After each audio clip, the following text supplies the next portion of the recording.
আসসালামু আলাইকুম এভরিওয়ান, সবাই কেমন আছেন? আশা করি সবাই ভালো আছেন। অনেক দিন পর বিরিয়ানি রান্না করব, তাও আবার মুরগির গোশত দিয়ে। তো এর জন্য আমি সুন্দর করে কড়াই বসিয়ে নিয়েছিলাম, আর সুন্দর করে লাকড়িগুলো জ্বালিয়ে নিয়েছিলাম, যাতে মাছ রান্নার মধ্যে কোনো ডিস্টার্ব না হয়। কারণ এটা ইলেকট্রিক বা গ্যাসের চুলা না, সবসময় একরকম জ্বলবে। লাকড়ির চুলা একটু 19-20 হয়ে থাকে, এর জন্য। তো আমি মশলা দিয়ে দিয়েছিলাম, আর লবণটা দিয়ে দিয়েছিলাম পরিমাণ মতো। সুন্দর করে নেড়ে চেড়ে কষিয়ে নেব।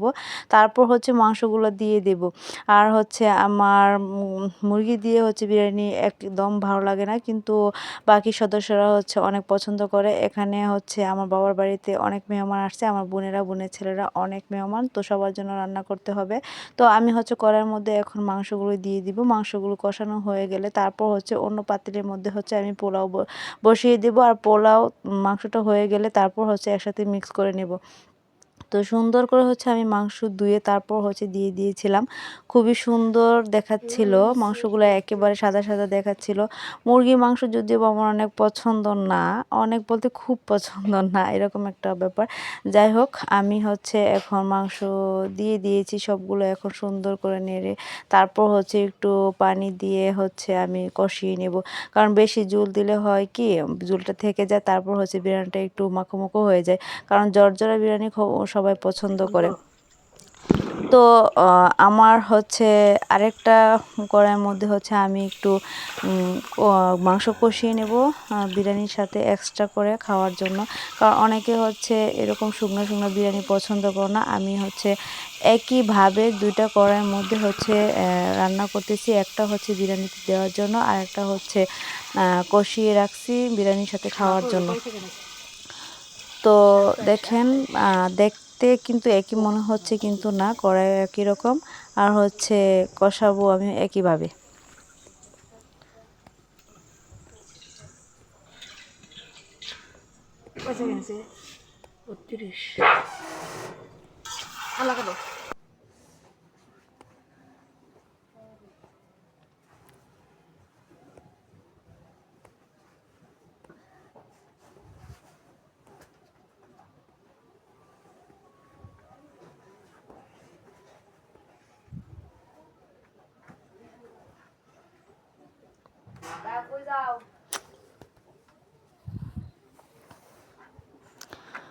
তো আমার ঝোলটা দেওয়া হয়ে গিয়েছে। এখন সুন্দর করে কষিয়ে নেব।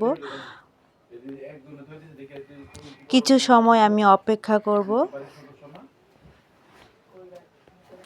আমি সুন্দর করে উঠিয়ে নিয়েছি। তারপর আরেকটা পাতিলের মধ্যে আমি পোলাও বসিয়ে দিয়েছি। তারপর প্রয়োজনীয় কিছু পানি দিয়ে দিয়েছি। এই তো দেখেন, এখন সুন্দর করে নাড়াতে হবে, যাতে বিরিয়ানিটা ঝরঝরে হয়।